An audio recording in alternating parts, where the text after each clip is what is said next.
जी हाँ दोस्तों, एक बार फिर से मैं आप लोगों के सामने हाजिर हूँ रेत की मछली का अगला भाग लेके, जो कि कांता भारती जी द्वारा लिखा गया है। तो चलिए शुरू करते हैं।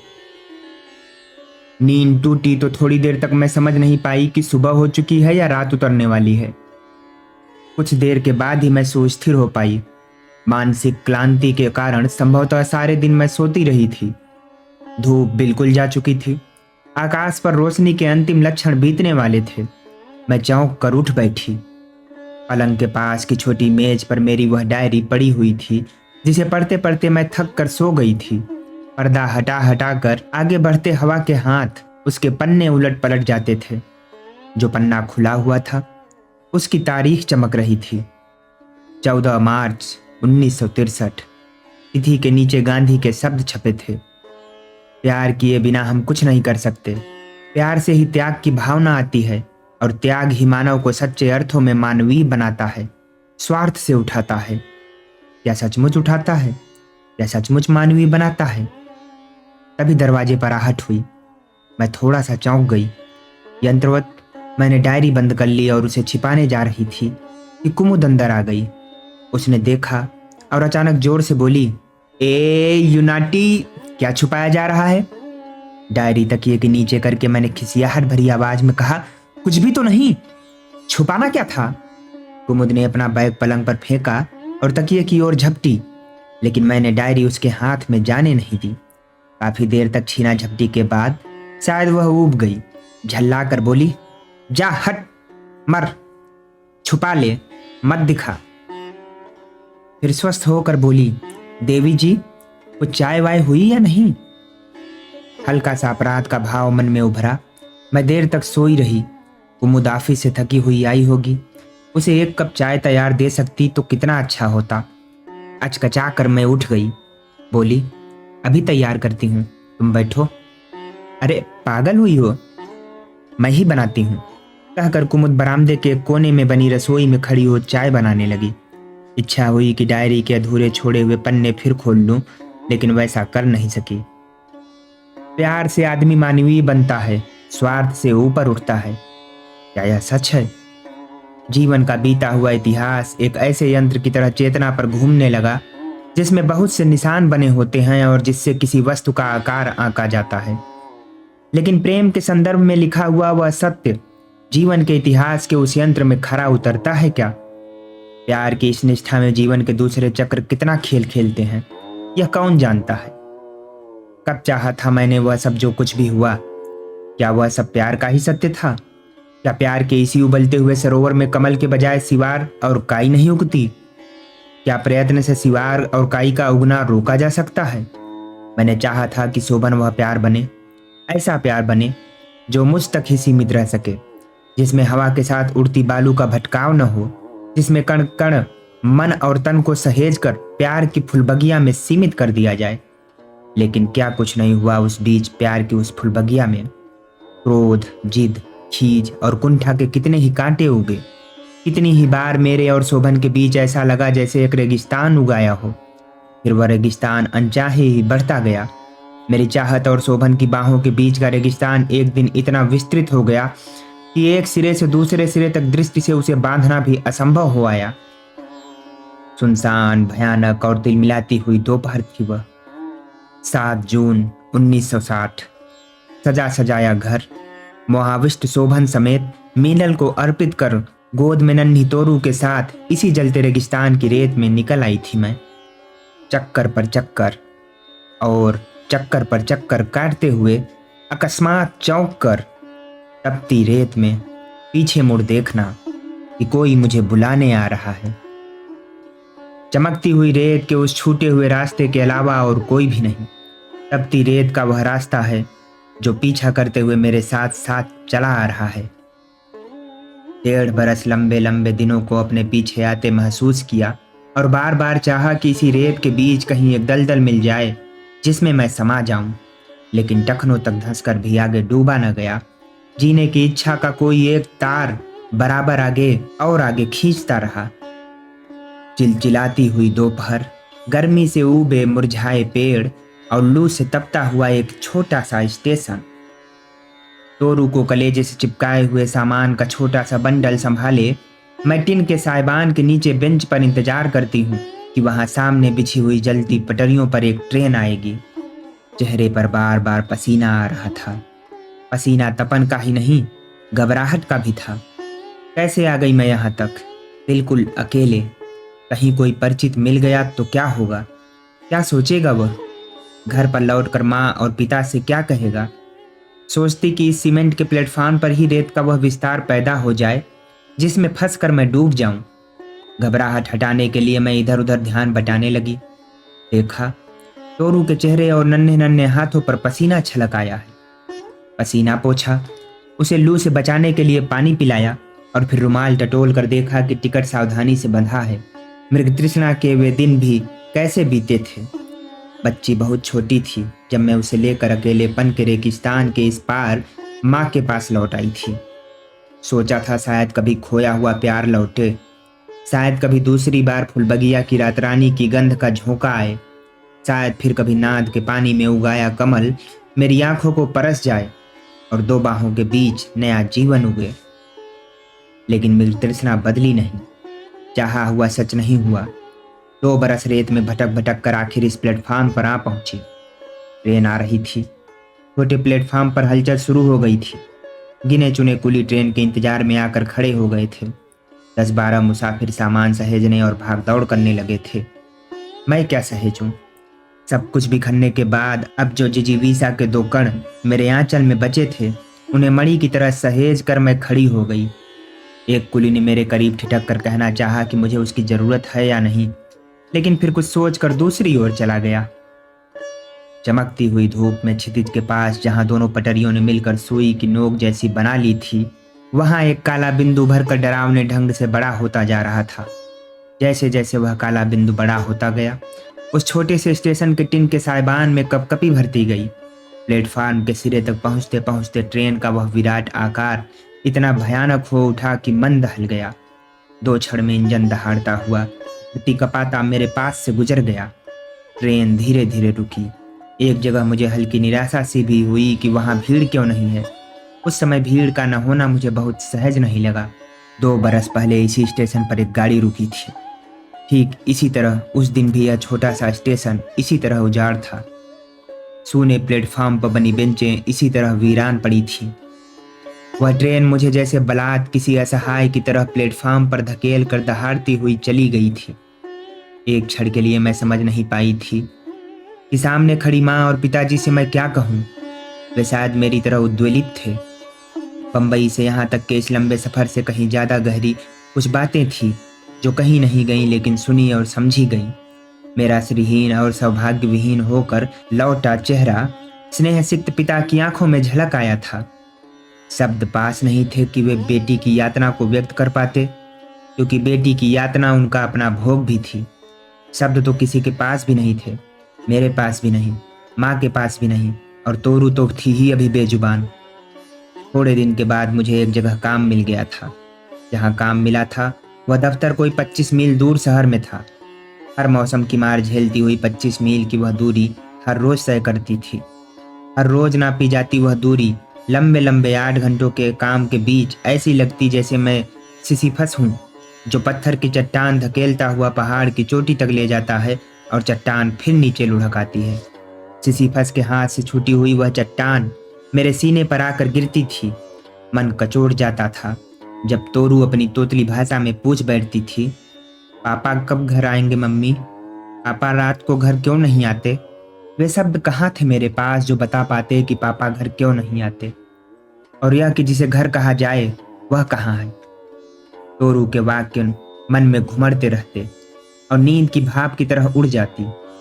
सारी रात इधर से उधर करवटें बदलते बीतती। नींद और शांति जैसे खोजे भी नहीं मिल पाती थी। शांति मिलती भी तो कैसे? मन की शांति को गमलों में उगाया तो नहीं जा सकता। शांति धूप की किरण भी तो नहीं है जो खिड़की खुलते ही अंदर आ जाए। 2 बरस लगातार अशांति के इस जलते रेगिस्तान में नंगे पांव घिसटती रही। 2 लंबे बरस तन को धीरे धीरे धुनते गए। चलते चलते लगता जैसे आंखों में अंधेरा छा रहा है और पेशियों का तनाव टूट जाने वाला है। माँ कहती कि मेरा चेहरा पीला हो आया है और मैं सूख गई हूँ। इलाज करना होगा। लेकिन इलाज कैसा? किसका? तन के रोग का इलाज होता है, मन के रोग का इलाज। यातना की उस धुंध में एक दिन मैंने सोचा कि मुझे बंबई जाना होगा। 16 मार्च 1932। डायरी में तारीख पड़ी हुई है।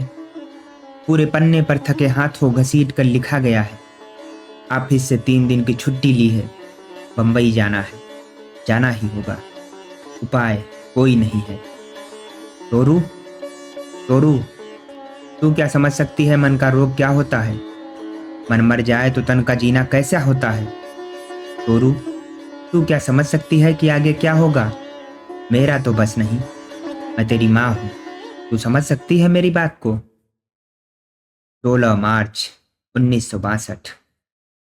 डायरी की उस अस्फुट लिखावट पर उस वीरान प्लेटफार्म से छूटी हुई एक गाड़ी के पहियों के निशान हैं। एक गहरा धक्का लगा था जैसे ही मैंने ट्रेन पर पांव रखा था। ऐसा लगा था जैसे कि मैं ट्रेन पर चढ़ी नहीं, बल्कि किसी गहराई में गिरा दी गई हूँ। बंबई जाने वाली उस एक्सप्रेस ट्रेन पर बैठे बैठे अनगिनत क्षणों के छोरहीन क्रम तक फैले हुए विक्रांत जीवन की सहस्त्रों परछाइयां मेरे मानस पर ट्रेन से दिखते हुए दृश्यों की तरह उभरती मिटती हैं। बहुत तीखी प्यास लगाई थी, लेकिन मन टूटा हुआ था, उठा नहीं जा सका। बालों में धुएं की गर्द भर गई थी, होठों पर पपड़ियां उभर आई थीं, अंतःस्थल जल रहा था। तोरू सो गई थी। इतनी सहज निसंग निद्रा थी उस अबोध की। चेहरे की ओर देखकर मेरा मन कचोट गया। रास्ते भर मैं गाड़ी से एक बार भी नहीं उतरी कि कहीं यह गाड़ी भी उनकी तरह मुझे छोड़कर बढ़ न जाए और मैं पीछे अकेली छूट जाऊं, नितांत अकेली। इसी तरह दौड़ लगाते लगाते अंत में दुश्चिंताओं से लंबे क्रम को पार कर गाड़ी बंबई पहुंच गई। एक क्षण के लिए लगा कि मैं नीचे नहीं उतर सकती, उतरने का साहस नहीं है। बेबी को कंधे से लगाकर सामान संभाले अभी मैं डब्बे के दरवाजे तक गई थी कि लगा जैसे मेरे पैर किसी ने बांध लिए हों। मैंने देखा, वही थे, बिल्कुल ठीक वही, शोभन, बेचैनी से प्लेटफार्म पर खड़े इधर उधर नजरें दौड़ाते हुए। तो शोभन आ गए? यह सच है या दिवा स्वप्न? वह जिद, कठोरता, निर्ममता, सब कुछ यूं घुल जाएगी ऐसा सोच नहीं पाई थी। मन आर्द्र होने लगा, आंखें गीली हो गईं। मोहाविष्ट थोड़ी देर ज्यों की त्यों खड़ी रही और फिर अचानक मैंने अपना हाथ थोड़ा सा ऊंचा किया, मेरे कंठ तक आया, शोभन। और तभी पैरों के नीचे से किसी ने कोई चीज खिसका ली। शोभन के चेहरे पर एक खुशी दौड़ी। हाथ उठाकर हेलो कहते हुए बगैर मेरी तरफ ध्यान दिए वे दाईं ओर के एक दूसरे डिब्बे की ओर बढ़ गए। उस दूसरे डब्बे से जो उतरा उसे न चाह कर भी मैंने देखा। उनका एक नाटककार मित्र राजहंस पहले दर्जे के डिब्बे से कूद कर उनके गले से लिपट गया था। मुझे लगा जैसे चारों तरफ जंगल हो जिसमें ऐंठ ऐंठ कर लकड़ियां जलती हुई चटक रही हूं। भरसक यह चाहते हुए कि उधर उस जलन की तरफ निगाह न जाए, मैं बच्ची को संभालते हुए भीड़ में डूबकर प्लेटफार्म से बाहर आ गई। मन बुरी तरह जल रहा था, अंतःस्थल छलनी हो चुका था, एक एक स्नायु जैसे टूट चुका था, मुझसे खड़ा नहीं रहा जा रहा था। जैसे तैसे टैक्सी बुलाई, टैक्सी पर बैठी और लंबी सांस लेकर थोड़ी देर स्थिर थी कि सामने के शीशे से देखा टैक्सी के ठीक आगे एक सुरमई रंग की फिएट जा रही है। गाड़ी के पीछे शीशे पर 2 चेहरे दिख रहे थे, शायद वे चेहरे कातर थे। मुझे देखते पाकर चेहरे फिर मुड़ गए, लेकिन वह कातर उत्सुकता दबी नहीं रही।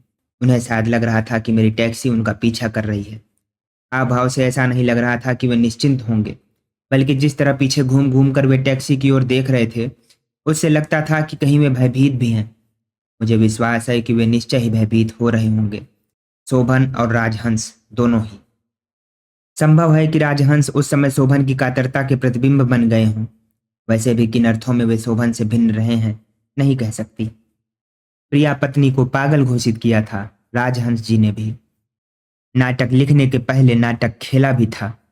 सब कुछ छीन कर पत्नी को कहा था कि वह पत्नी नहीं रही। एक दूसरे के चेहरे में अपने अपने नाटक की परछाइयां पड़ते हुए उन 2 भयभीत प्राणियों का पीछा मेरी टैक्सी ने कब तक किया मैं नहीं जानती। और फिर सहसा एक जगह से उनकी गाड़ी दूसरे रास्ते पर मुड़ ली। मुझे पता था कि इतनी जल्दी इस जगह से ही उनका रास्ता अलग नहीं होता, लेकिन शायद उन्होंने जानबूझकर अपने ड्राइवर से वहीं मुड़ जाने को कहा था। अच्छा हुआ कि वे ही अलग मुड़ गए। आह नियति! तोरू को कहीं दो क्षण के लिए भी यह मालूम हो पाता कि उसका वह चिर प्रतीक्षित पिता चिर कायर होकर रास्ता बदल कर चला गया, तो जाने वह क्या सोचती। संभव है उसका शैशव इसकी परिभाषा समझ न पाए, लेकिन क्या आजीवन इसकी परिभाषा उसके लिए अनजानी ही रह सकती है? अनजानी ही रखी जा सकेगी? तोरू सो रही थी। उसके खोए भोलेपन को जीवन के मरु की यह रेतीली परिभाषा छू नहीं सकती। यह कितना बड़ा आश्वासन है! काश वह अबोध समझ पाती कि आज उसका दर्द भरा महत्वाकांक्षी पिता कितना दयनीय हो उठा है। अपने अपराधी अंतर्मन के कारण अपने आप से भयभीत। टैक्सी अब अपेक्षाकृत वीरान लंबी सड़क पर दौड़ रही थी। टैक्सी की खुली हुई खिड़की से ताजी हवा का एक झोंका आया। फागुन के इस समुद्री गंध भरी हवा के इस कोमल झोंके का यूं सहला जाना कुछ सुखद लगा। यही महीना है फागुन का, सुगंध भरा, न गर्मी न सर्दी। जूही, चमेली, रातरानी, टेसू और कामिनी के सौरभ से भरा फागुन। समझ में नहीं आता कि मेरे जीवन का हर मोड़ उसी फागुन से क्यों शुरू होता है। जीवन के हर मोड़ पर यही हवा क्यों मुझको छू जाती है। सुखद आश्वासन से एक क्षण के बाद स्नायुओं में अनहोनी घटना की आशंका भर गई। मन में उदासी का अंधेरा छा गया। विवश थी, जाती भी कहाँ। न चाहते हुए भी वर्षों के परिचित गुरजन के द्वार पर टैक्सी रुकवा दी। छोटी सी कोठी की नन्ही सी वाटिका के फाटक पर श्वेत पटिया पर लिखा हुआ नाम देर तक पढ़ती रही, डॉक्टर शशिकांत। तोरू जाग गई थी। शायद उसे भूख भी लगाई थी। यात्रा के कारण थक भी चुकी थी, लेकिन उस नन्ही सी वाटिका को देखकर वह खुश हो गई। मैं वह छोटा सा लकड़ी का फाटक खोलने के लिए अपने को बांध रही थी कि द्वार पर डॉक्टर शशिकांत की सौम्य आकृति दिखाई दी। थोड़ी देर अपरिचित को पहचानते से खड़े रहे और फिर 2 कदम आगे आ गए। यात्रा और यातनाओं के कारण मेरी आकृति संभवतः बदल चुकी थी। कई बरस पहले उन्होंने देखा था और उसके बाद वे बंबई आ गए थे। उन्हें अनुमान भी नहीं रहा होगा कि मैं यूं अनायास कभी उनके यहाँ पहुंचूंगी। मुझे पहचानने में उन्हें कुछ समय लगा और फिर वे अवाक रह गए। बिना किसी पूर्व सूचना के अबोध बच्ची को साथ लेकर बिल्कुल अकेले उनके यहाँ क्यों और कैसे आ गई। जीजी ने पहचाना तो गले लगा लिया। वे भी स्तब्ध थीं। बैठते न बैठते मैंने उनसे कह दिया कि मैं शोभन को तोरू सौंपने आई हूँ। उनके बच्चों की आंखों में पहले तो एक अजनबीपन आया, लेकिन फिर वह आश्वस्त हो गए। नन्ही मुन्नी तोरू गौरैया की तरह कमरे में फुदकने लगी। बच्चे तोरू के आसपास व्यस्त हो गए। उन्हें अपने मनोरंजन का साधन मिल गया। मेरे मन में हल्का संकोच भर आया कि आते समय मैं इन बच्चों के लिए कुछ नहीं लाई। मन में अनमनी हो आई। मैंने महसूस किया कि जीजी और शशिकांत जी भी अनमने हो उठे हैं। मेरे मन में भी संकोच आया कि शायद मुझे इस तरह आना नहीं चाहिए था, लेकिन अब वापसी भी संभव नहीं थी। जो कुछ भी हो, अब स्थिति का सामना करना ही होगा। थोड़ी देर बाद ही गहन गंभीर वातावरण को सहजता की तरफ लौटाते हुए शशिकांत जी बोले, कुंतल बहन, अब आप नहा धो लीजिए, खाना खाकर आराम कीजिए। सफर से थक गई होंगी, फिर निश्चित होकर बात करेंगे। जो भी समस्या है धीरज से निपटाई जाएगी। ईश्वर सब ठीक ही करेगा। उनके शब्दों में मुझे आश्वासन महसूस हुआ। किसी सीमा तक मन का तनाव भी सहज हो आया। जीजी ने बाथरूम तक पहुंचा दिया और खुद नौकर को खाना तैयार करने को कहने चली गई। जब सब कुछ पराया हो जाता है तब थोड़ा सा भी अपनापन मन को भिगो जाता है। बरसों के बाद किसी स्नेह सिक्त हरे भरे परिवार की ममता ने अपनेपन की एक किरण मुझे दी थी। वह एक किरण जलते हुए अंतःस्थल पर शीतलता के छींटे डाल गई। बहुत धीरे धीरे थके लेकिन शांत मन से शीतल जल की धारा में नहाकर जब मैं बाहर आई तो मन पहले से ज्यादा सुस्थिर हो चुका था। हम सब ने मिलकर खाना खाया। बरसों बाद पहली बार उस स्नेह भरे खाने में एक तृप्ति थी। हाँ, मन की उदासी बीच बीच में घिर आती थी। शशिकांत जी से उदासी के वे क्षण छिपे नहीं थे। अंततः एक बार उन्होंने टोका भी था, एक बात कहूं कुंतल, तुम उम्र में बहुत छोटी हो। दुख या सुख दोनों से ही सटकर बैठना अच्छा नहीं होता। सुख से ज्यादा लिपट कर बैठने से सुख के अपरिचय का आनंद नहीं रहता, वह उगता देता है, और दुख से ज्यादा लिपटने पर वह अंतःस्थल को खाता है। मेरी आंख भीग आई, लेकिन सत्य के उस सहारे ने आंसुओं को थाम लिया। तोरू खा पी कर फिर बच्चों में मस्त हो गई थी। मन में करुणा हो आई कि यहाँ वह नियति से कितनी निस्संग है। उसे क्या पता कि अपनी माँ से अलग होकर वह किस नियति को सौंपी जा रही है। दिल्ली से चलते समय उसने पूछा था, माँ, हम छुक छुक पर चढ़कर कहाँ जा रहे हैं? तुम पापा के लिए पूछते थे ना बेटा, हम दोनों पापा के पास जा रहे हैं, मैंने उससे कहा था। रास्ते भर वह यही दोहराती आई थी, पापा के पास जा रहे हैं। सांझ ढल रही थी। सूरज दिन भर तपने के बाद समुद्र के उस पार क्षितिज में उतर गया था। टोरू ट्रेन के सफर से थकी थी। बच्चों से कहानी सुनते सुनते सो गई थी। जीजी मेरी गाथा में डूबी थी कि द्वार पर आकर शशिकांत जी बोले, सुनो, मैं जरा शंकर भाई के यहाँ होकर आता हूं। शंकर भाई को शशिकांत जी ने उस शाम मेरी सारी कथा बताई थी। यह बाद में मालूम हुआ। उन्हें शशिकांत जी ने यह भी बताया था कि कुंतल शोभन को अपनी बेबी लौटाने आई है। जीजी ने मुझे बताया था कि शंकर भाई खुद भी यह सब सुनकर चिंता में डूब गए थे। इसके आगे की गाथा से मेरा परिचय सीधा नहीं है। मुझे जीजी के पास छोड़कर शशिकांत जी बहुत रात गए तक बाहर ही रहे, जाने कहाँ कहाँ भटके। आशंकाओं और दुश्चिंताओं के अंधेरे में करवट लेती मैं उन क्षणों में क्या बीता नहीं जान पाई थी। बहुत बाद में एक एक अंश जोड़कर उन कुछ घंटों की नितांत नाटकीय गाथा पूरी हुई थी। शशिकांत जी का स्वभाव गंभीर था। उन्होंने कम ही बताया, लेकिन शंकर भाई ने उत्तेजना के उत्साह में एक एक बात सुना दी थी। शशिकांत जी से सब कुछ सुनकर शंकर भाई भी स्तब्ध हो गए थे। उन्होंने ही सुझाया था कि अच्छा हो, जो कुछ बात होती है वह शोभन से अभी इसी समय हो जाए। रात को ही टैक्सी लेकर वे दोनों वहां से कोई 15 मील दूर शोभन के घर पहुंच गए थे। शोभन शशिकांत जी और शंकर भाई को देखकर किसी सीमा तक आतंकित हो उठे थे। शोभन अपने मित्र के साथ बैठे उत्तेजित स्वरों में कुछ कह रहे थे। मीनल सामने खड़ी थी। मीनल का अंतिम वाक्य शशिकांत जी ने जो सुना, उससे यह अनुमान लगाना कठिन नहीं था कि उत्तेजित वातावरण में बातचीत का केंद्र कुंतल ही थी। शोभन संकोचवश आगे नहीं बोल सके, लेकिन मीनल अपने वश में नहीं थी। शंकर भाई और शशिकांत जी की उपस्थिति के बावजूद उसने कह डाला कि कुंतल फिर कोई नया विस्फोट करने आई है। वह पागल है और कुछ भी कर सकती है। शोभन की खामोशी से ही मीनल में थोड़ा अंतर आया। अपने क्षोभ का उबाल उतार कर वह चुप हो गई। उसका चेहरा किसी बिल्ली की तरह वैसी हो आया था। थोड़ी देर की खामोशी के बाद शशिकांत जी ने कहा था कि अगर शोभन अपने आप को संयत रख सके तो वे कुछ कहना चाहेंगे। शोभन ने विनम्र होकर उनकी बात सुनी थी। शशिकांत जी ने बहुत धीरे धीरे कह डाला था कि मैं किस तरह अकेली बंबई पहुंची थी बेबी को सौंपने। बात बहुत संयत ढंग से कही गई थी, लेकिन शोभन और मीनल एक साथ उत्तेजित हो उठे। जंगली बिल्ली की तरह अपना दुबला पंजा झटकते हुए मीनल चीखी, मैं यह सब नहीं सह सकती। मुझसे यह सब न हो सकेगा। उसका दिमाग सही नहीं है। मेरी अपनी तबीयत ठीक नहीं रहती। माँ जी 2 साल से अलग खाट से लगी हुई हैं। उसकी बच्ची को यहाँ संभालेगा कौन? मेरे बस की बात नहीं है। शोभन के मित्र संकुचित हो उठे। शायद प्रतिवाद उनके कंठ तक आया, लेकिन उसे वे पी गए।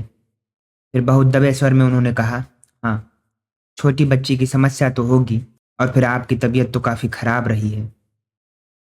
शशिकांत जी ने थोड़ी तीखी आंखों से उनकी ओर देखा तो वे संकुचित होकर चुप हो गए। थोड़ी देर सभी चुप रहे। फिर शशिकांत जी अपने गंभीर स्वर में बोले, शोभन, तुम मुझसे छोटे हो, मेरे विद्यार्थी भी रह चुके हो, लेकिन जो कुछ भी कहूंगा वह उस नाते नहीं। तुम विद्वान और समर्थ हो, रचनाकार हो, समाज के एक जिम्मेदार सदस्य हो। इस नाते ही जो बात कहूंगा उसको सम्मान दोगे, ऐसी अपेक्षा करता हूं। यह सच है कि कुंतल और तुम्हारे बीच अब सद्भावना शेष नहीं है, लेकिन वह बच्ची तो इससे परे है ना। शोभन अचानक कुछ बोलने को हुए, लेकिन शशिकांत जी ने उन्हें रोक दिया। मुझे बात पूरी कर लेने दो शोभन, फिर तुम जी खोल कर अपनी बात कह देना। तुम प्रबुद्ध हो, निर्णय तो तुम्हें ही लेना होगा। तुम्हारे और कुंतल के बीच सद्भावना का जो सूत्र टूटा है, सच कहो, क्या उसमें तोरू का हाथ हो सकता है? उसे क्यों दंड देते हो? दोष मान लिया, कुंतल का ही मान लिया। बच्ची ने क्या किया है? तुम्हारी बच्ची तुम्हें छोड़ और किसका आश्रय लेगी? शोभन बहुत गंभीर हो आए और देर तक कुछ सोचते रहे थे। शंकर भाई और शशिकांत जी एक सीमा तक आश्वस्त हो गए थे कि शायद बात शोभन पर असर कर गई है, लेकिन शोभन ने एक लंबी सांस लेकर अपना चेहरा ऊपर उठाया और बोले, शशिकांत जी, आपकी बात का मैं विरोध नहीं करता, लेकिन आप कुंतल को नहीं जानते। कल को वह हंगामा खड़ा करेगी तो आपका भी वश नहीं चलेगा। अगर उसने यह शोर मचाया कि बेबी को हमने जबरदस्ती छीन लिया है तो हम सब के लिए संकट हो जाएगा। मुझे क्षमा कीजिए शशिकांत जी, मैं मजबूर हूं। शशिकांत जी का चेहरा खिंच गया था। शंकर भाई उत्तेजित हो उठे। शोभन की ओर झुककर उन्होंने तीखे स्वर में कहा, शोभन जी, आपका हठ निर्मम ही नहीं अमानवीय भी है। कुंतल जी इतनी ज्यादा बीमार हैं, खुद चलकर न जाने कैसे बंबई पहुंची हैं, पता नहीं कितने दिन जिएंगी। और आप हैं कि अपनी बच्ची को सहारा नहीं देना चाहते। आप उसे अनाथ गंदी गलियों में भटकने को छोड़ देना चाहते हैं। कोई बात नहीं, आप साहित्यकार हैं, साहित्यकार समाज के ही एक सदस्य हैं। आपका दायित्व तो हम सब साहित्यकार मिलकर निभाएंगे। शोभन स्तब्ध होकर बैठ गए। कमरे में मनहूसियत की घुटन भर गई। ऐसा लगने लगा कि शोभन की सांस घुट रही है। मीनल चुपचाप उठकर अंदर चली गई और शोभन पत्थर की मूर्ति की तरह जमकर बैठे रहे। शशिकांत जी ने स्थिति को पहचाना। हाथ बढ़ाकर शोभन के कंधे पर रख दिया और सांत्वना देते हुए से बोले, शोभन, तुम क्या जिम्मेदारी से भागोगे? सोचो शोभन। कमरे में फिर खामोशी छा गई। थोड़ी देर बाद शोभन ने जैसे अपने साहस को समेटा और कहा, ठीक है शशिकांत जी, आप मेरे बड़े हैं और मुझे यह आदेश दे सकते हैं। मैं इनकार भी नहीं करूंगा, लेकिन एक बात मेरी भी माननी होगी। बच्ची मैं अदालत के जरिए ही लूंगा। स्टाम्प पेपर पर लिखकर समझौता होगा। बाकी सब कैसे होगा आप सोच लीजिए। मुझे भी सोचने के लिए कुछ समय तो आपको देना ही होगा। वकील से सलाह करूंगा, फिर जैसा आप ठीक समझे वैसा ही हो जाएगा। शशिकांत जी ने स्नेह से उनके कंधे दबाए और आभार प्रकट किया। शंकर भाई थोड़े क्षुब्ध जरूर थे, लेकिन वे भी शांत हो गए थे। थोड़ी सी औपचारिक बातचीत के बाद शशिकांत जी उठ खड़े हुए। दरवाजे तक आते आते उन्होंने कहा, बुरा मत मानना शोभन, इतनी रात गए तकलीफ दी। तुम्हारे यहाँ आया भी तो इतने अप्रिय प्रसंग के सिलसिले में। शोभन भी सहज हो चले थे। हाथ जोड़कर उन्होंने कहा, लज्जित न करें आप। इतनी रात गए, इतनी दूर से आप आए, मैं तो आतिथ्य भी न कर सका। चलते चलते तय हुआ था। 18 मार्च 1962। डायरी में यह तारीख पड़ी हुई है। 17 मार्च की उस निर्णायक रात्रि के बाद केवल कुछ घंटों के अंतर से ही 10 बजे के करीब वकील के तय हो जाने के बारे में फोन आया शशिकांत जी के पास। वकील तय हुआ है। माँ और बेटी के बीच दीवार खड़ी करने के लिए वकील खड़ा किया गया है। यह सोचकर मन जाने कैसा कैसा हो गया था। अंदर कहीं कुछ कचोटने लगा था। कैसा होता है वह क्षण जब माँ अपनी एकमात्र बच्ची से अलग होती है। इसके बारे में सोचना शायद सहज है, भोगना बहुत मुश्किल। तोरू बहुत खुश थी। नई जगह पाकर वह किलक किलक उठती थी। बार बार हाथ छुड़ाकर भाग जाती थी। उसका इस तरह खुश होना मन को और अधिक बींध रहा था। मन पत्थर से भी अधिक भारी हो रहा था। क्या उसके बिना जिया जा सकेगा? या उसके बिना मन को बांध सकूंगी? वह क्षण कैसा होगा जब तोरू को अंतिम बार सीने से चिपका कर हमेशा के लिए अलग करना पड़ेगा। मन में हुआ कि धकेल कर मैं उस निर्मम क्षण को दूर फेंक दूं, लेकिन वह निर्मम क्षण अब मेरे बस में नहीं था। उसे दूर फेंक सकना मेरे हाथों में नहीं था। जैसे व्यवस्था की एक लंबी रस्सी बराबर फंदे की तरह गले में कसती जा रही थी। फोन आ चुका था। उस क्षण के आने में भी ज्यादा देर नहीं थी। शशिकांत जी ने कहा था कि शायद 2-3 बजे तक वे सब, शोभन, शोभन के मित्र वकील और संभवतः मीनल आ जाएंगे। घंटा भर लगेगा या शायद कुछ ज्यादा समय लग जाए। उसके बाद तो फिर बिना तोरू के ही लौटना होगा। ऐसी दुविधा के क्षण शायद बहुत छोटे होते हैं, तभी न चाहते हुए भी घंटे भर घंटे बीतते चले गए। जैसे बहुत ढाल वाली धरती पर अनायास ही सारे प्रयत्नों के बाद भी कोई गाड़ी लुढ़कती ही चली जाती है, उसी तरह क्षण पर क्षण बीतते ही चले गए और अंततः लगभग 2:30 बजे शशिकांत जी ने कहा कि वे लोग आ गए हैं और बाहर गाड़ी में हैं। शशिकांत जी ने यह कहा तो यातना की रेखाएं उनके चेहरे पर भी उभर आई थीं। मुझे पता था कि इस तरह तोरू के माँ से अलग होने में अपना भी योगदान समझकर वे पीड़ित थे। सोचने का अब समय नहीं था। जो अंतिम क्षण मेरे भय का कारण था वह आ गया था। 17 मार्च 1962 से 18 मार्च 1962। कुल 1-1.5 घंटे के अंदर मातृत्व के इतिहास की सबसे भयानक घटना किसी तूफान की तरह आई और चली गई थी। डायरी के इन पृष्ठों को देखकर विश्वास नहीं होता कि जीवन की इतनी कठिन परीक्षा कौन सा हृदय दे सकता होगा। किसी यंत्र की तरह जल्दी जल्दी नहला धुला कर तोरू को नए कपड़े पहनाए थे। उसकी प्रसन्नता की सीमा नहीं थी। छोटी सी वह बच्ची यह जरूर समझ गई थी कि उसे कहीं जाना है, लेकिन कहाँ और किन परिस्थितियों में जाना होगा, यह उसकी नन्ही समझ से बाहर था। उसकी खुशियों का क्रम टूट न जाए, इसलिए बलात् मुस्कुराना भी पड़ा था। अजीब खामोशी और उदासी पूरे वातावरण में छाई हुई थी। हम सब सहमे और कुंठित थे। किसी में इतना साहस नहीं था कि एक दूसरे को कुछ बोले। शायद शब्द ही नहीं थे किसी के पास। शशिकांत जी ने शोभन को बाहर जाकर कह दिया था कि वे एक निश्चित जगह पहुंचे, बाकी सब वहीं आ जाएंगे। जाने के लिए टैक्सी आई तो अंतर्मन रो उठा। शंकर भाई साथ थे, शशिकांत जी, उनकी पत्नी और मैं तोरू के साथ टैक्सी की पिछली सीट पर। तोरू जापानी गुड़िया की तरह सामने की सीट के तकिए के सहारे खड़ी होकर किलकारियां भर रही थी। अचानक उसके एक वाक्य ने मेरे डूबते मन को फिर धक्का दिया। तोतली भाषा में उसने पूछा, मम्मी, हम छप कहाँ जा रहे हैं? शशिकांत जी उसके बाल सहलाते हुए बोले, तोरू, तुम पापा के पास जाना चाहती थी ना? तोरू और ज्यादा खुशी से उछलने लगी, लगातार दोहराने लगी, हम पापा के पास जाते हैं, हम पापा के पास जाते हैं। मुझे लगा मैं कान बंद कर लूं, पर यातना से जमी हुई बैठी रही। जहां जितना तय हुआ था वह एक रेस्तरां का छोटा खूबसूरत कमरा था। हल्की हल्की रंगीन रोशनी में बहुत धीरे धीरे संगीत गूंज रहा था। मेजों पर लोग परिवेश से बिल्कुल निसंग बैठे हुए धीरे धीरे बातें कर रहे थे। शोभन अभी आए नहीं थे। एक कोने में पहले ही रिजर्व की हुई दो मेजों की तरफ शशिकांत जी हम लोगों को लेकर बढ़ गए। शोभन कोई 10 मिनट बाद पहुंचे। बहुत रूखे और औपचारिक नमस्कार के बाद बैठ गए। उनके साथ वाला अपरिचित आदमी उनका वकील था। बैठने के बाद एक खामोशी छा गई। तभी तोरू की आवाज आई, माँ, मेरे पापा कौन है? कहाँ है? ऐसा लगा जैसे शोभन की सिराओं में एक कंपन न हुआ हो। वे कुछ अस्थिर से हो उठे। बोलना चाहकर भी कुछ बोल नहीं पाए। मैं जड़ हुई पत्थर सी बैठी रही। शशिकांत जी ने परिस्थिति को संभाला। धीरे से बोले, ठहर जा बेटे, अभी आते हैं तेरे पापा। जाने क्यों मेरी आंखें भर आईं और मैंने देखा, दो पल रुक कर शोभन अपनी कुर्सी से उठे और तोरू को उन्होंने बाहों में भर लिया। तोरू इस अनायास प्यार से सहम गई। उनकी बाहों से छूटने के लिए छटपटाने लगी। तभी शोभन ने कहा, मैं हूं तेरा पापा बेटे। स्वर से लगा कि वे थोड़े आर्द्र हो आए थे।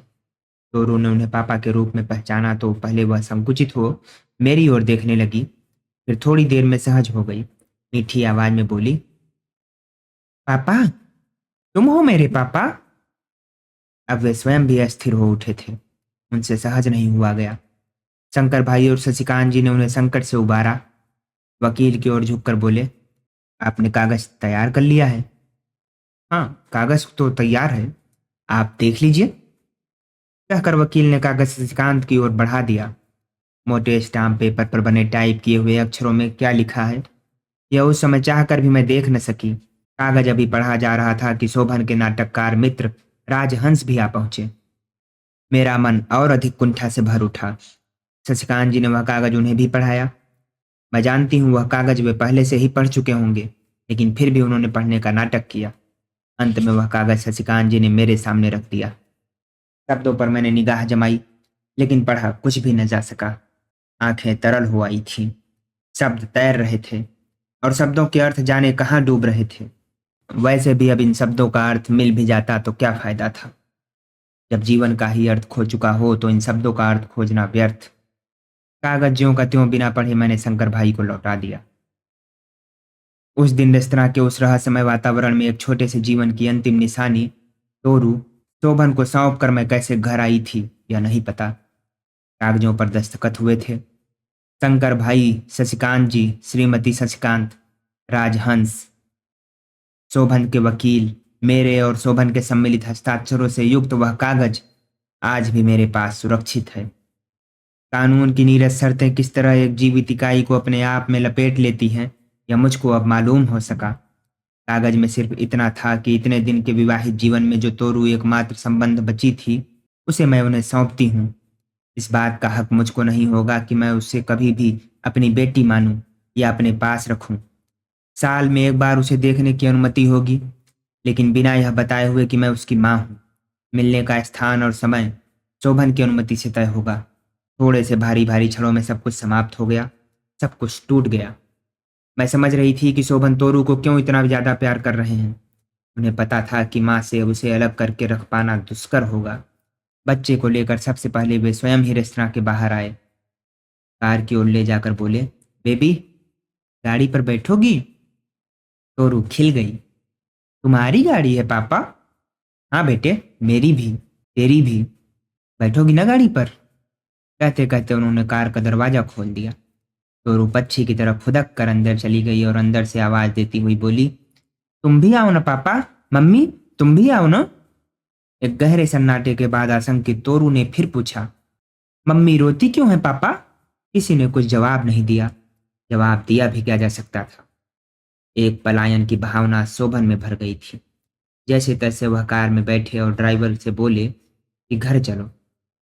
आगे बढ़ चली गाड़ी से आती तोरू के रोने की आवाज मेरे कानों से कलेजे तक उतर गई। मैं फूट फूट कर रो पड़ी। दोस्तों, फिलहाल इस कहानी को अभी यहीं तक रखते हैं। आगे के भागों के लिए वीडियो को लाइक करके चैनल को सब्सक्राइब जरूर कर लीजिएगा। कहानी सुनने के लिए और साथ देने के लिए बहुत बहुत धन्यवाद।